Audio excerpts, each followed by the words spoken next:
You know what that sound is, everybody? That's time for another episode of Iller and Filthier. I'm your host, Greg Eisenhower. My buddy Brian is with me from the STO. This week on episode 9, we're going to talk about Brats, the documentary. Talk a little bit about those 80s movies. And then we're going to play a little game, a fan favorite called Saw It on the Internet. Woo! Yeah.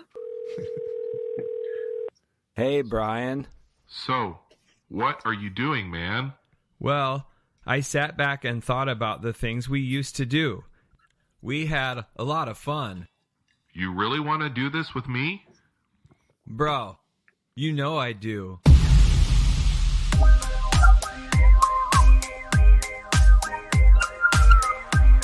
It's like my Thursday jam now.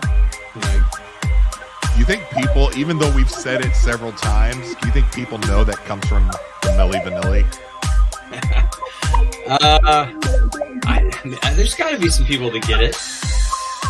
I think you have to be a little older, Yeah, to be around the time to when Milli Vanilli came out, and then you have to kind of understand our sense of humor also. That we were trying to channel that. yeah.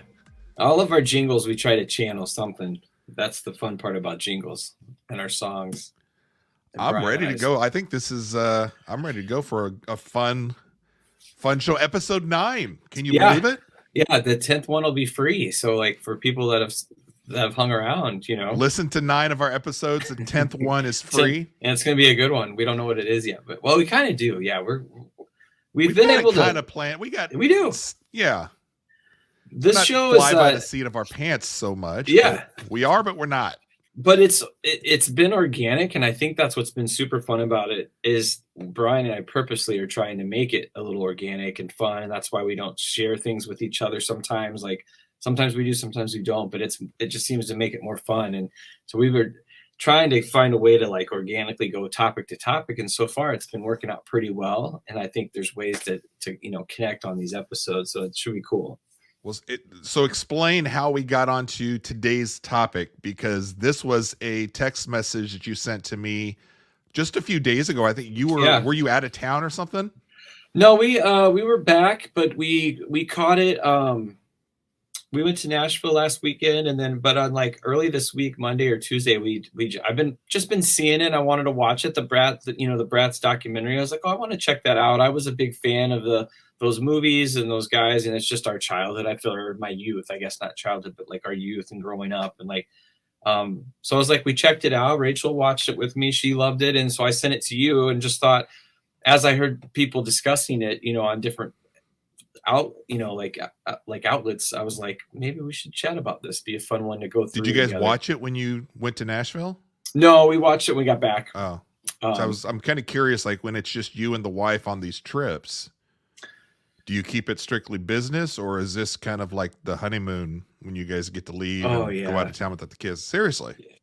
It's a little of both, but also like being the age we are, like coming back from the bars on Broadway at like midnight, just went right to bed, just conked, like just exhausted. Like, what are we doing up so late? Like, it's just so funny how your mind shift changes. Like, it's so funny. It's kind of sad, but it's funny, and it's something that I recognize. The fact that you guys are on this trip. You're going to Nashville, which is a fantastic city. I love going there. Yeah, it's a blast. You're without the kids. You're staying at a hotel. This is for work, right? Yeah, it was a work trip. So it was the first time Rachel's kind of joined me on a work trip. So it was fun. So you're telling you're telling the side chick, not this one. Yeah, I was just like, this is for the wives. Yeah. It sucks too, and people, and you can't even look at them in the club, and she's looking at you like, dude, what's wrong with him? Like.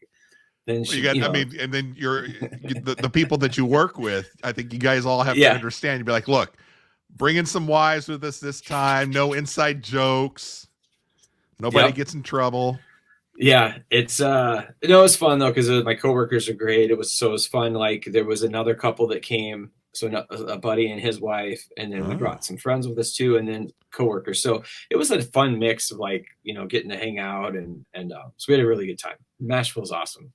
Well, I know you had sent me the message if I had seen the documentary Brats, and I had heard about it because I saw the buzz, and I think with targeted advertisement on social media for people that are like us, our age, and I do think that the algorithms are picking up on a lot of the things that you and I talk about on our show, because Iller and Filthier, we've touched on a lot of different things, but it's definitely 80s and kind of, it was metal, and we're talking OJ, and it's just stuff that we kind of grew up with. So I think they were kind of pushing it heavy towards people like us anyways. Yeah, then the algorithms like just pepper me with OJ stuff now. And and it's the same. And I saw the thing with Brats, and then I know I had inquired with my spouse, my wife.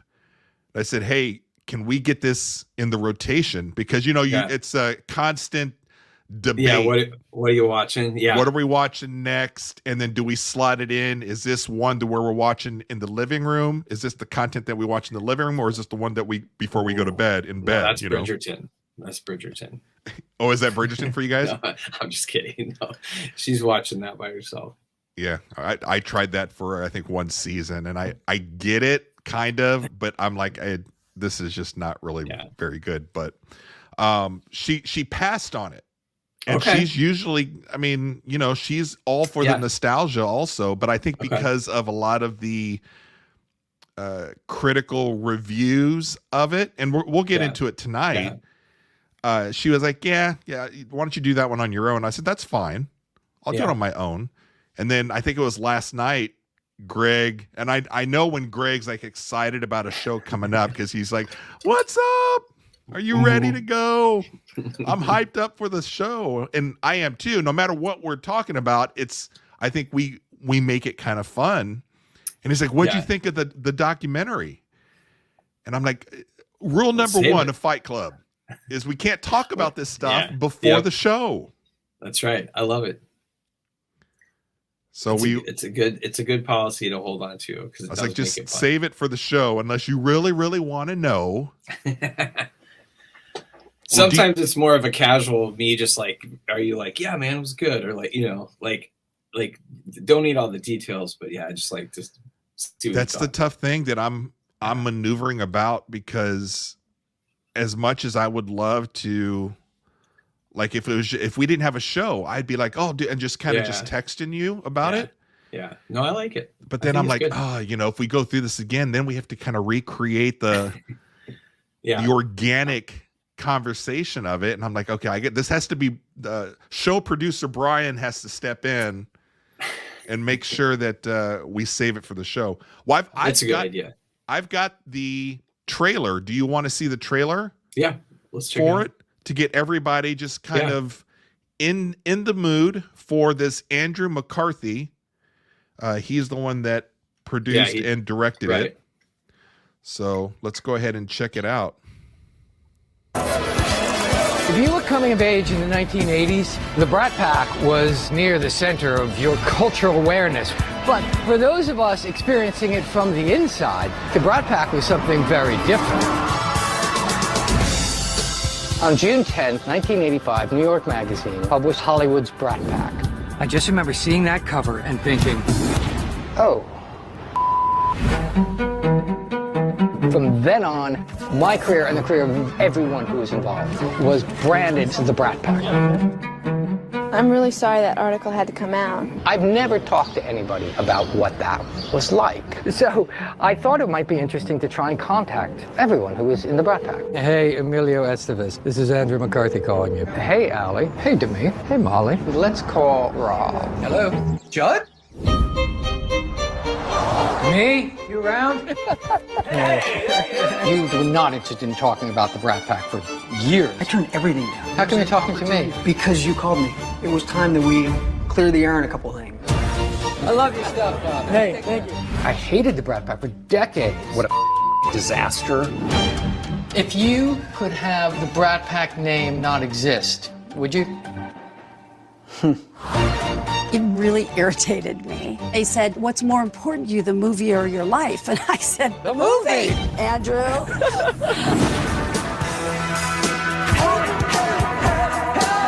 Have you talked to the others? The others, like, again, it feels like a cult or something. Yeah.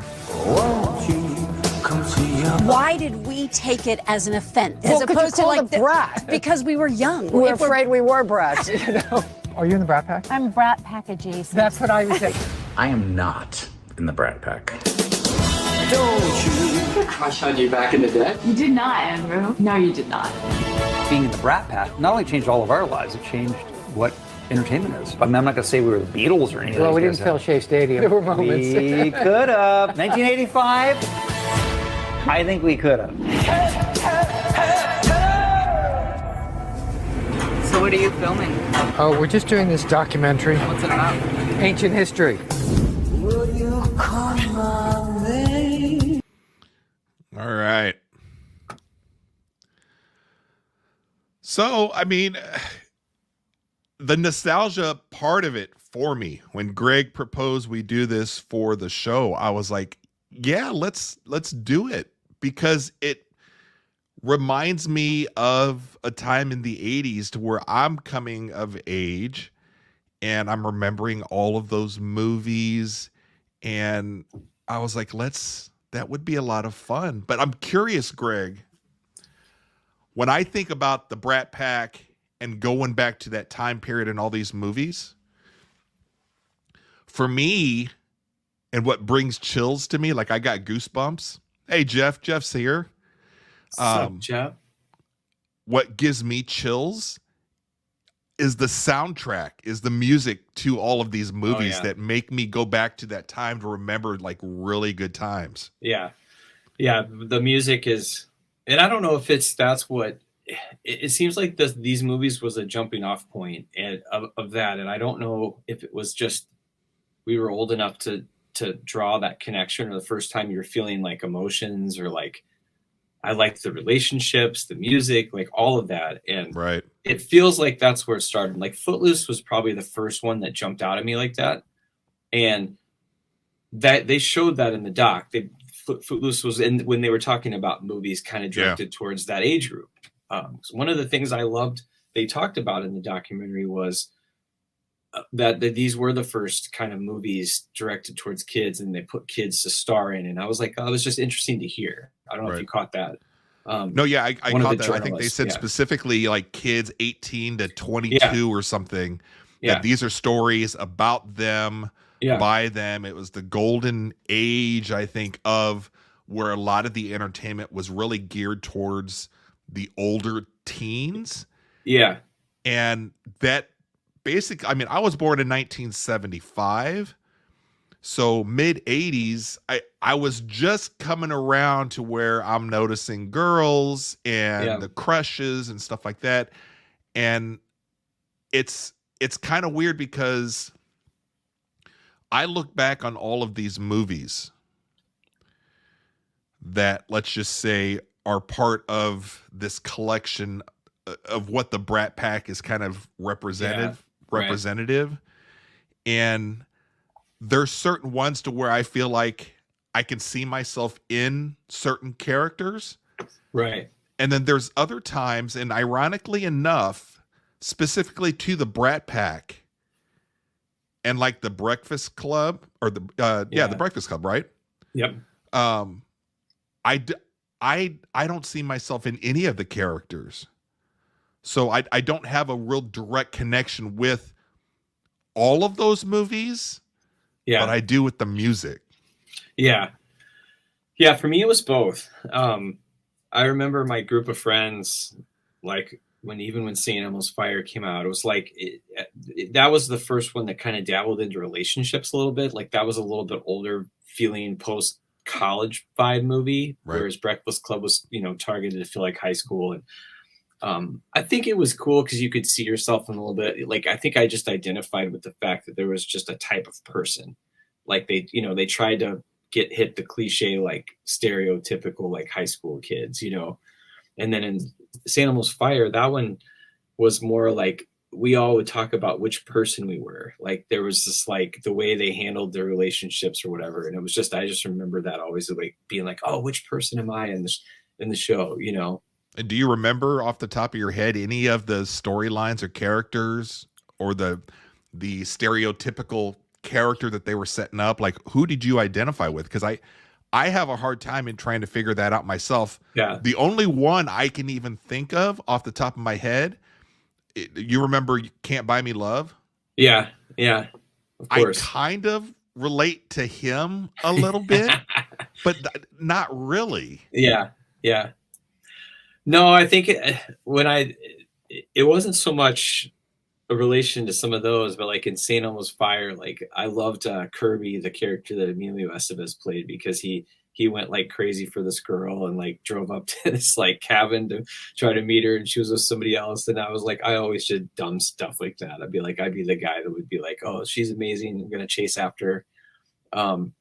But yeah, just the music and I think you see a little bit of yourself in all those characters in some way, like thinking about Breakfast Club specifically. Like, I mean, I was kind of a jock, but not really, I wasn't like the stoner, burnout guy, Right. like Judd Nelson, and I wasn't the nerd per se. It's like, but you could see yourself in like all of them a little bit. Right. And same with the girl characters too, like it's like you knew people like that or Right. something. Oh, yeah. That's a good way to put it. I could see people from my school in those characters or whatever. Well, the whole idea behind the documentary that I took from it, and this was Andrew McCarthy, this was his kind of pet project, kind of came about from an article that they referenced from New York Magazine. Yeah. And oddly enough, and I'm glad that they did, and it was kind of an awkward moment in the documentary where the article itself, and I actually read through it. Did you get a chance to read through the article? No, I should. Yeah. Cause this threw me off when it got to this point. So because, go ahead. Go ahead. No, you go ahead. Well, as I say, the author was David Blum. Okay. And apparently the article was not very favorable. And it actually was the first thing to kind of cast a negative light over the Brat Pack. And it's what I think a lot of them point to as the genesis of this negativity of this collective name of the Brat Pack. It wasn't as cool as where it was initially taken from, the Rat Pack from back with Dean Martin and Sammy Davis Jr., where, those guys just had it all. And this was an article. It was almost kind of like a hit piece I took from it. Yeah. Yeah. And he was able to, Andrew McCarthy, for the documentary, towards the end of it, bring this author or the person who wrote it. That was at the end, right? That was towards the end. Down. Yeah. Okay. Yep. And he kind of, and I felt a little tense listening to it because, Andrew McCarthy obviously holds there's a lot of therapy, I think, that he had to go through because of this name that they tried to break out of, this Brat Pack. And I think that's also why Molly Ringwald didn't want to do this this documentary. And they Same with what's his name? Judd Nelson. Judd, but then also the Michael Anthony Hall. Oh yeah, Michael Anthony Hall. Yeah. So being part of the Brat Pack wasn't a thing that any of them wanted to be a part of it, especially after this article had come out. And they hold a lot of resentment towards the guy who wrote it. And Andrew McCarthy straight out, he said, "Do you have any regrets on what you did?" Yeah. And the guy was like, I mean, not really. He said he understood why they were upset about it. But he kind of just said it's one of those things to where when you're a movie star or you're famous, this is part of the stuff you have to deal with. Yeah.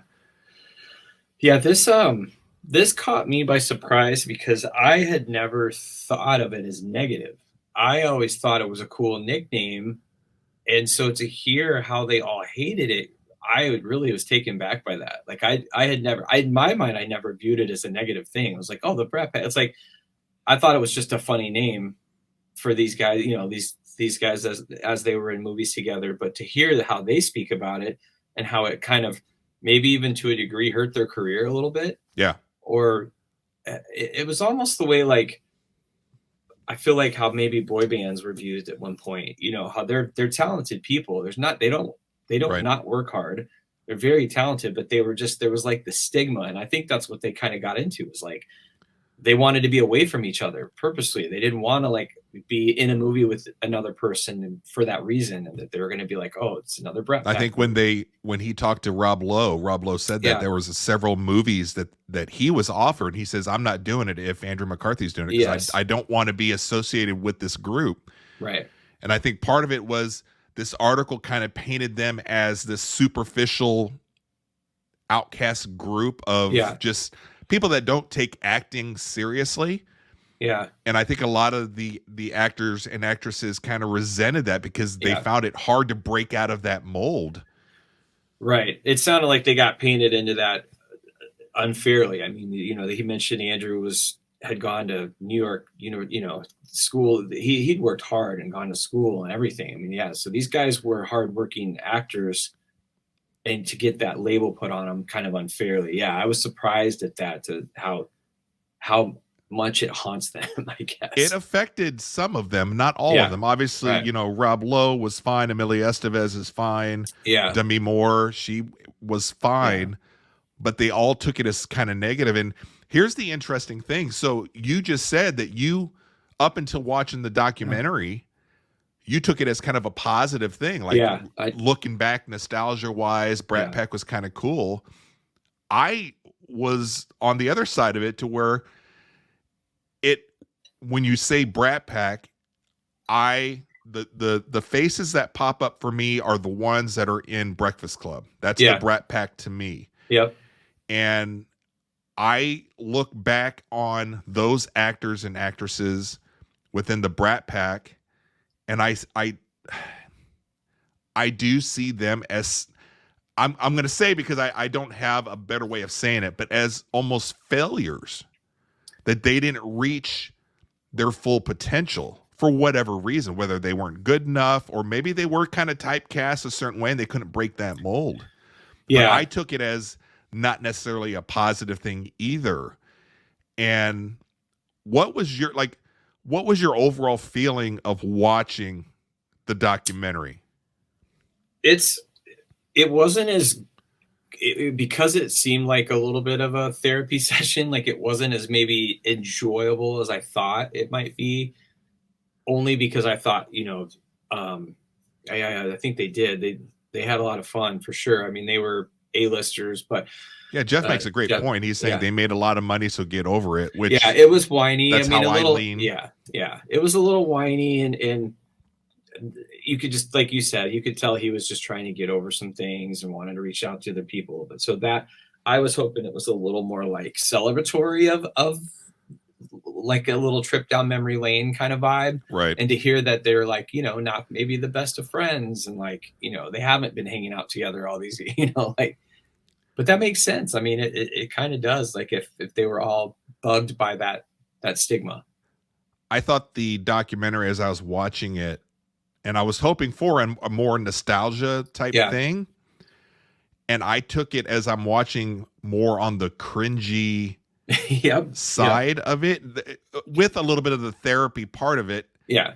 And behind the scenes of their relationships, because I think a lot of us are kind of curious. Okay, were they all friends? And apparently they really weren't, because they wanted to be. Yeah, but not because of any one action or it seemed like it was more just to stay away from each other, from that group. Yeah, from that label. And I mean, it was well done and shot and cool in that sense. It just wasn't exactly what I thought, as far as like, I was like, oh, this is like, these guys have got like, and clearly like he's got maybe more issues than some of the rest of them, but like. Well, he obviously does. I think Molly Ringwald does, she didn't want anything to do with this. Yeah. Judd Nelson didn't do it either. Well, I think he called him at the end, right? Like, or we think he did. Yeah. And that's the part, there were so many things though, just from a documentary point of view. Not that I'm a documentary professional or anything. I like watching my fair share of documentaries. Yeah. And I recognize some of the artistic styling of how he was trying to produce this. Yeah. I didn't think it was a very good documentary. And I thought it was cringy and kind of sad. Almost to the point to where I think if Demi Moore or Rob Lowe saw this eventually, they would probably regret being part of it. Yeah. And I think a great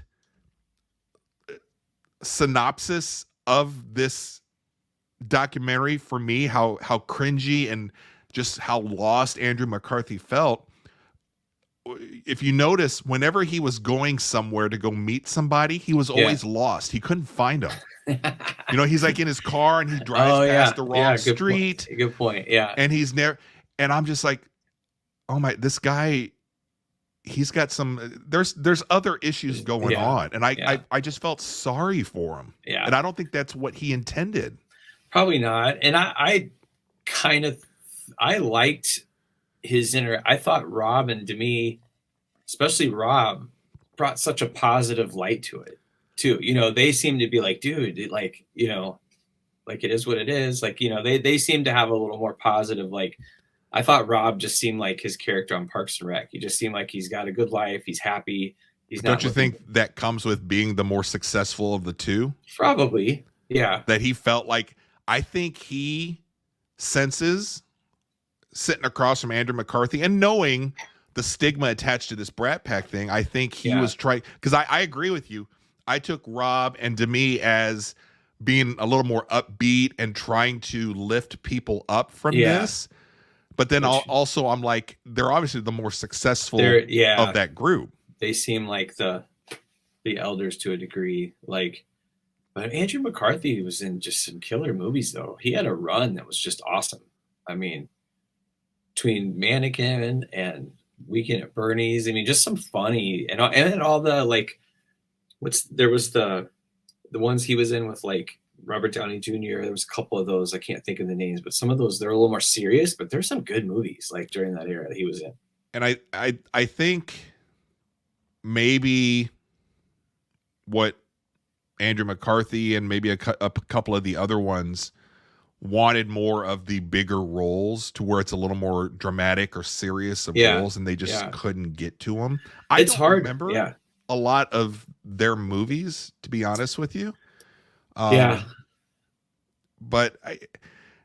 I do just when you mention Brat Pack, it just takes me back to a certain time, and overall it's a positive thing for me.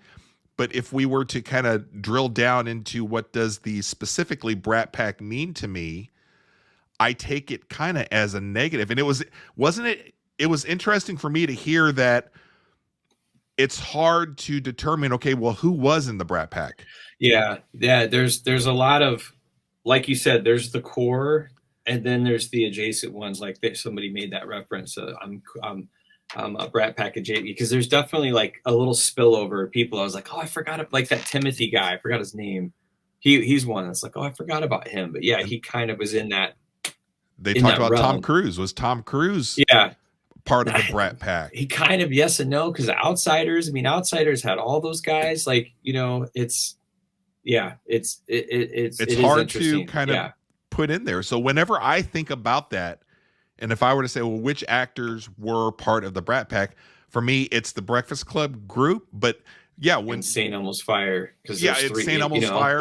It's those two kind of together, right? So you start then you're kind of debating, okay, well, who's part of it? And then it was funny because a lot of them that were kind of adjacent or just right outside of that main group that we all think about, they specifically were on camera saying, I don't want to be known for that, or don't put me in that group. Yeah. And I forgot about John Cryer. I completely forgot that he was in, because I'm not super familiar with is he 16 Candles or Pretty in Pink? He's Pretty in Pink, right? Those two movies run together for me. Same. And because Anthony Michael Hall was in 16 Candles, John Cryer was in Pretty in Pink, but so is Andrew McCarthy. So that's where I get, but I had forgot about John Cryer even being kind of a part of that scene. Yeah, and he was specific. Like I am not, Yeah. I am not Brat Pack. Yeah, And it's just, it made me feel bad, and I'm not sure that was his intent on doing it. yeah, yeah. But it's funny too, because when I think of his characters, he plays kind of the same character in all the movies I can think of that he's in. He's kind of the Vince Vaughn character, where Vince Vaughn is always Vince Vaughn. He's this guy, yeah, and he, you don't ever hear him with an accent or like, Is he supposed to be kind of the everyday guy that most of us are supposed to? Yeah, because Rob Lowe's more of the bad boy, pretty guy. Yeah, handsome. Yeah, yeah. I think the Andrew McCarthy's always been in that everyman kind of role, the like Jason Segel, woe is me kind of guy. Yeah, get my heart broken, but he's nice. He's like your buddy, and he may end up with the girl at the end. Yeah. Once she kind of realizes the bad boys, aren't good for you or something. I mean, and he did molest a mannequin in the movie The Mannequin. So I'm trying to remember The Mannequin. No, it's funny. So that used to be one of my favorite movies, and Rachel and I watched it not long ago. And I'm like, I looked at her, I'm like, this is weird. It doesn't hold up. If you really think about it, he's having an affair with a mannequin. Like, it's a great movie though. It's super funny. Do you find most of the movies from the 80s that we fondly look back on, do they hold up for you now? I think most of them do.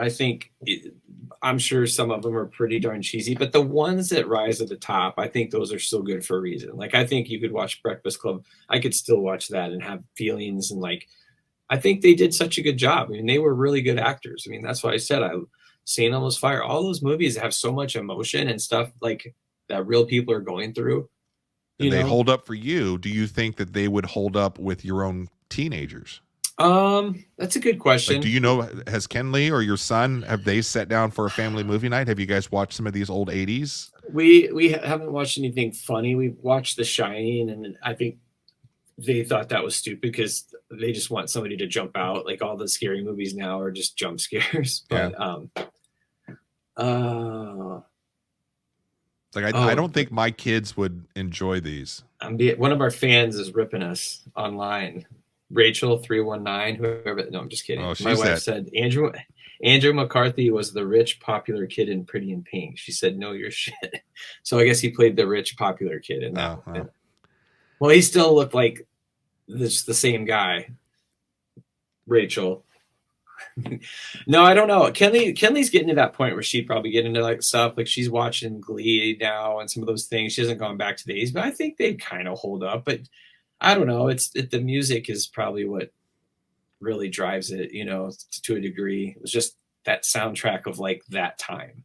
Well, and that's the cool thing. They talked about it with, who's the director for like 16 Candles? Yeah, I know you're talking about. It wasn't Hughes, was it? Was it John Hughes? Is that who it is? He a bunch of those. I don't know if that one was his. But they talked about those type of movies in the 80s. The key thing was attaching that one song. Yeah. That when you hear it, that's the movie, that's the song, and it encapsulates everything. It still hits me to this day. That's exactly what it is. Like when we watched the promotional here for Brats. Yeah. And they played Don't You Forget About Me and all the other songs. I get chills because it takes me back, and they are right. You have that one anthem of a song that's attached to that. That was the first movie that I just watched over and over and over again with friends. That was the first kind of experience of like just on repeat, the quotable lines, just repeating. That started my repeating of movies, lines and stuff. Started with that. Jeff's trying to get listener Rachel all worked up. No, don't get her started, Jeff. Yeah, it's but that's stay tuned if you like chatting about soundtracks is all I have to say. A little foreshadowing. Yeah, that would be a fun one. Yeah. One other thing that I took from the documentary, and this is from my photography side, because for those of you guys that don't know my business that I have, I'm a photographer, videographer, and I do some kind of documentary style things. I think there's a few gigs that I've done in the last few months that I would say are within where I'm interviewing certain people. And one of the styles that I recognize that he was trying to do was where the video guys break that fourth wall, or is it the fourth wall that you break to where you see them actually in the shot? Oh yeah, you can see the guys with camera and stuff. Yeah, right. Yeah, something wasn't right in the way he was trying to do that. Like it was more of a distraction for me. And I compare that to, if you've seen McCartney 3-2-1. Yeah. To where when you see the guys with the cameras and the tracks that the cameras are on and those actually make it into the shot. Yeah. That's not distracting. And I could see the style that he's trying to do.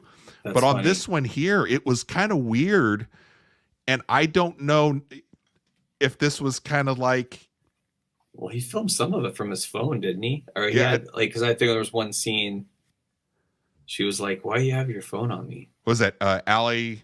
Maybe, yeah. She's cool. She seemed cool. She was on the couch or something, yeah. And then he's like putting his cell phone down. She's like, "Are you recording me or what?" And he's like, "Yeah, I'm just getting a second angle." Yeah. So, how many times have you done that with your phone? I keep my tripod by the bed, actually. Oh yeah, of course. Which I actually do keep my tripod in the bedroom a lot of times, just because I'm always working with it, and Amy wants me to get it out of the living room when people come over. Yeah. And so I end up putting it in the bedroom, and her sister came over one time, and I think she used our bathroom or something, came out and said, "Why is a tripod in your bedroom?" Don't worry about it. You asked too many questions. Yeah. Don't worry. Don't open doors. So anything else that you took from the documentary? No, I don't. Not necessarily. We hit on all the main things. Yeah, it was fun to watch. It was entertaining. But yeah, it's just cool. I like the nostalgic pieces of it. It was also interesting to know that the article that all of this was based off of, like the main guy that was the center for the Brat Pack was Emilio Estevez. Like that was what the article was supposed to be about him, and then they included a few more of them as that group, but he was like the main one, and he's obviously been very successful. Yeah, it's like at the same time, I can't think of anything super recent he's done. None of them really. I mean, Rob's probably the only one just from shows, his success on some of the TV shows he on, which were great, I thought. But yeah, I'd say between, who do you think the most successful of that group turned out to be? Is it Rob or Demi? I'd probably say Demi and then Rob. They're probably pretty close because I mean, Judd didn't do very much, I feel like. Yeah. Ali, Emilio did fine. So those three for sure. Yep, he did a lot of stuff.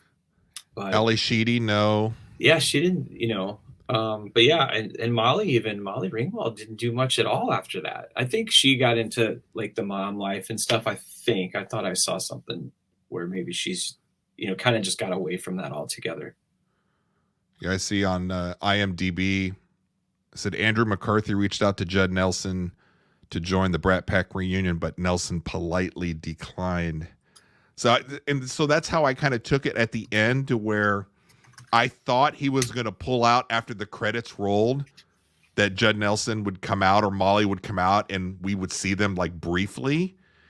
And just with the tone of everything, I almost think that he faked that. Yeah. Yeah, that could be. Yeah, because that'd be kind of funny if that was the case. All right, well, I think we did pretty good breaking that one down. Brats, Andrew McCarthy's documentary.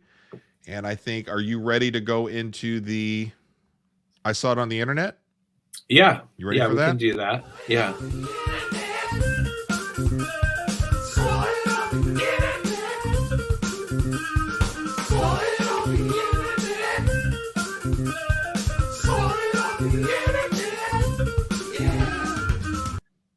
Yeah. It's been a few episodes since we saw it on the internet. Yeah. We're bringing it back. Yeah, this is going to be let me share my screen here. There we go. So it's going to be a little mix of like a little fun, like game kind of stuff, kind of thing with you. But since I did see these things on the internet, so I just wanted to, I want to start with this picture here. It's so disturbing. I don't know why. What do you think?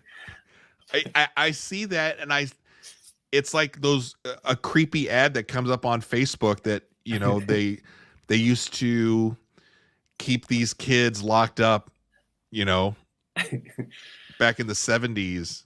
It just looks creepy. Is this, you have three choices. Is this A, Purge 6, the prequel? So from the movie Purge, the Purge series, are you familiar with that? No, tell me. Okay, well, so Purge is it's like a horror series. Okay. Essentially, I've seen a lot of horror stuff, but not horror stuff. Horror, yeah. This is more horror, not the horror stuff that you like. Okay. The short films you like.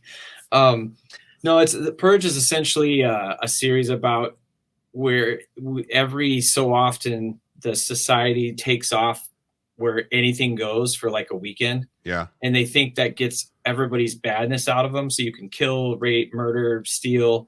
You just get it out of the way. Oh, okay. And then life comes back to normal. But so there's a lot of mass wearing and stuff. So this is this Purge 6 coming out? It's called the prequel. Okay. Is this from that, or is this a retro 80s Halloween classroom photo, or is this album cover for Apocalyptica 7th Symphony, which is a really cool metal band? I think it's going to be one of the last two that you mentioned. So I could see this. I probably have a photo very similar to this, but I'm going to go with it's one of the metal soundtrack. It's actually just a picture of the 80s Halloween classroom. Oh, okay, But okay. I love how disturbing it is. Like, do you remember when we all wore those plastic masks? I am pretty sure. Okay, so there's a Darth Vader. I know I've worn that. Yep. Superman, I may have. Yeah, Gene Simmons is back there. And who's the guy with stars and stripes? Is that Captain America or something? Maybe. Or who's the guy that does the motorcycle? Yeah, that's what I was thinking. Evel Knievel. Evel Knievel, that's probably him. Yeah. Dracula, I see there. It's great though. All right. That reminds me of like one Halloween I wanted to go as a Cobra soldier, you know, from G.I. Joe. Yeah, yeah. And we were just kind of poor and everything. And so my mom's like, I'll bring some stuff home from the hospital and then you can make your own Cobra outfit. So she brought home like a mask from like a surgical mask and everything. And I remember and like blue scrubs. And I remember I looked at myself in the mirror. I was like, I can't go to school like this. I was so depressed. I tried doing it, but that's funny. Awful. All right, Brian. So these two are a little fun I wanted to have with you. It's a little bit, we're going to get back to like solid on the internet a little bit. I had a couple slides I wanted to show you because I think it's funny. Some of this has to do with just growing up and the vinyl and plastic, dude. You're right. Sticking your tongue through that little hole in your mouth, you know? So some of this has to do with we're getting older and trying to recognize stuff. We've talked about how like when I don't recognize the guests on SNL, that I know I'm about done. It's time to check out. Right. All right. So this on the Billboard Top 100, two of these artists are on there and one is not. And I want you to figure out which one's not. So Shabuzi, A Bar Song, Sexy Red, Get It Sexy, or Willie C, Tropical King. Which is the imposter? A total guess. I'm going to say Willie C. Why is that? It's the least ridiculous of the other three. You did good. Good job. Oh, really? Yeah. So Shabuzi is like my new favorite kind of fun listen I've listened to lately. Shabuzi is like he's an African-American, like Nashville rapper / he's skinny jeans rapper, country guy. But I just love the name Shabuzi. And he's got do you remember the song, Everybody in the Club Get Tipsy? Yeah. It's a play on that. So instead of the club, it's a bar, and he's singing about Nashville bars, but he does the 3 to the 4, like the whole thing, like Tipsy. Sexy Red, I have no clue who that is, but I saw them on the chart. I was like, oh, okay. Willie C is actually a my play on Billy Ocean, Caribbean Queen. And the funny thing was, I was doing this, that was actually playing like on a commercial, and I'm like, Willie C, Tropical King. That's perfect. Oh, that's great. That is perfect. That might be a character you have to develop for Willie C. Show. Yeah, Willie C. We'll have to have Willie C on. All right. It was Willie C or Billy Ocean that was going to get the record deal, and Billy Ocean won. Billy Ocean won. He's like, because he had to get into my colon. Right. Go back a couple episodes, you'll see that. All right, NFL draft this year. It's a little similar to what we just did. 2 of these players were actually drafted in the NFL. Actually, yeah, 2 of them are not drafted. One's real. So you've got one real one here. So we've got Chop Robinson, Tyrell Smoochie Wallace, and Ozamataz Bunkshake.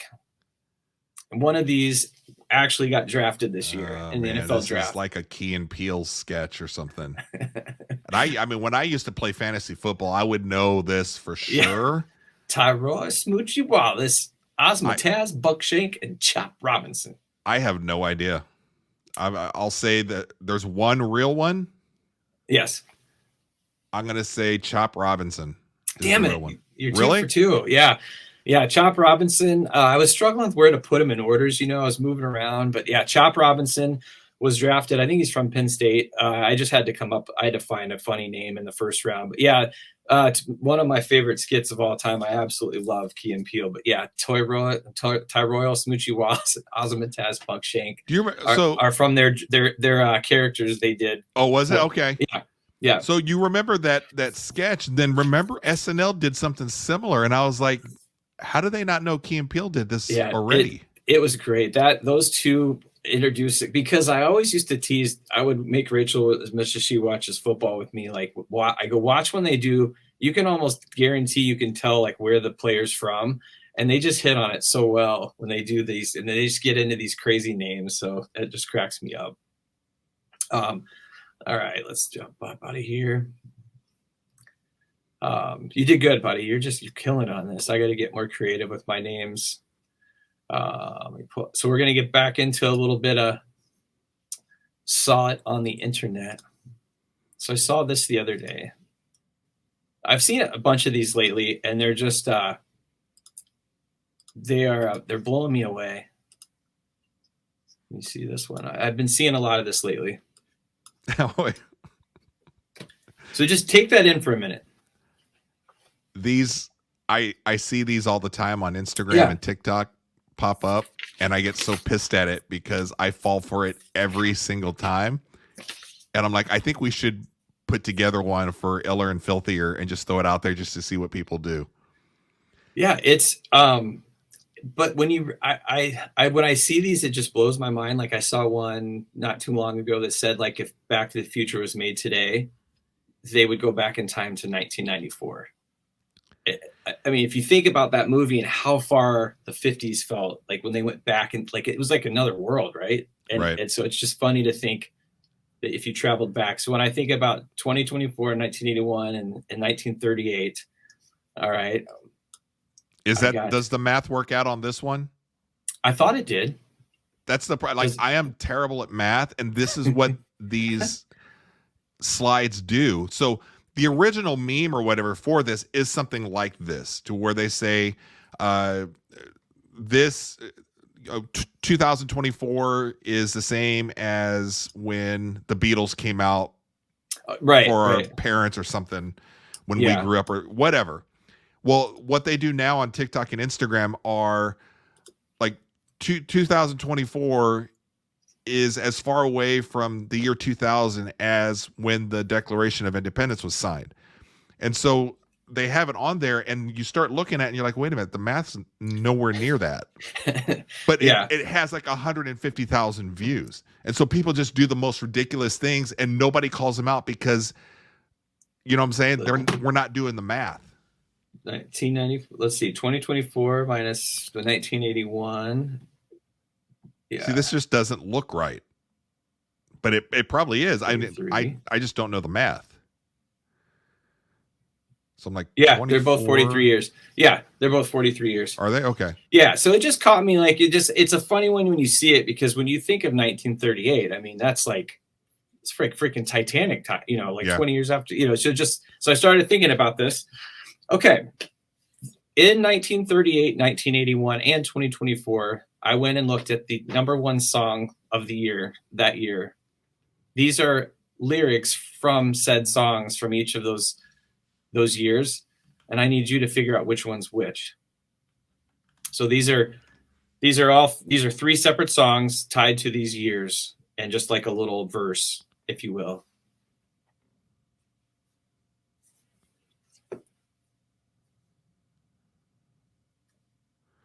So it's 1938, 1981, and 2024, and then Greg. So there's 3 different paragraphs, and we got to say which one came from 1938, which one came from 1981 or 2024. This is a part of the #1 song of that, like the #1 song that spent the most time at #1 in that year. All right, I didn't even know if 1938 had a #1 song. And just because I am so kind of anti-music that's out currently, for no reason other than I'm just an old grumpy guy, the dumbest paragraph is going to be 2024, and that would be I dropped it. Yes, on the way I dropped it. Do I have it? You do not. Oh. How do you want to do this? Do you want me to, or do you want to try to keep going? Yeah, just tell me which one I dropped it, what year it's from. That is from A Tisket a Tasket by Ella Fitzgerald in 1938. Is that the actual I dropped it? Yeah, but it's part of A Tisket a Tasket. She performed it, recorded it. I think it might have on the way I dropped it. I guess I never really learned the entire thing. Yeah.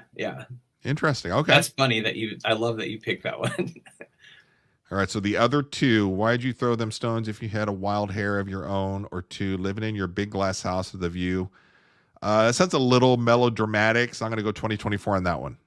That is correct. That is from Post Malone and Morgan Wallen, currently #1 Billboard charts, on a song called I Had Some Help.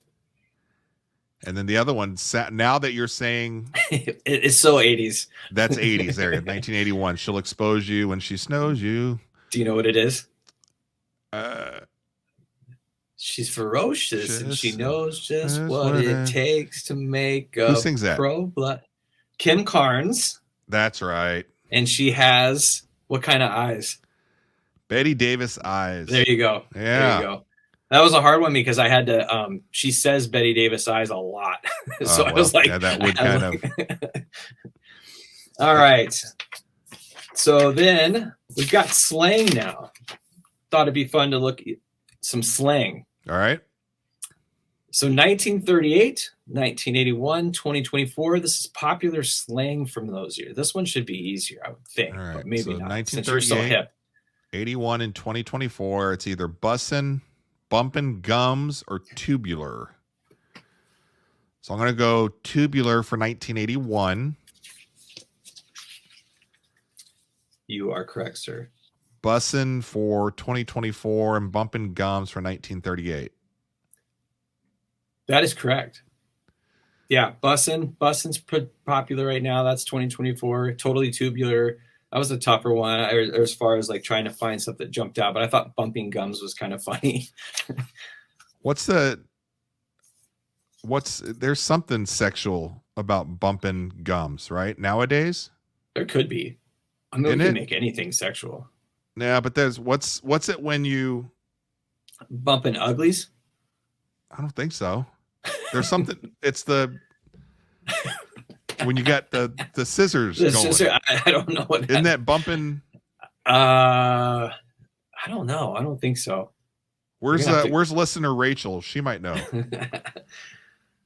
Rachel, help us out. It's bumping something. Phone a friend. Bumping bunnies. No, I thought that's what that was, but maybe not. So that was let me pull that.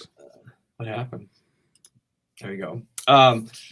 So I have one. Well, I didn't do a slide for this one, but just some fun. Like I thought this was fun to talk about. I was looking at inventions in those times. So again, so 1938, the ballpoint pen, the strobe light, and freeze-dried coffee all were invented in 1938.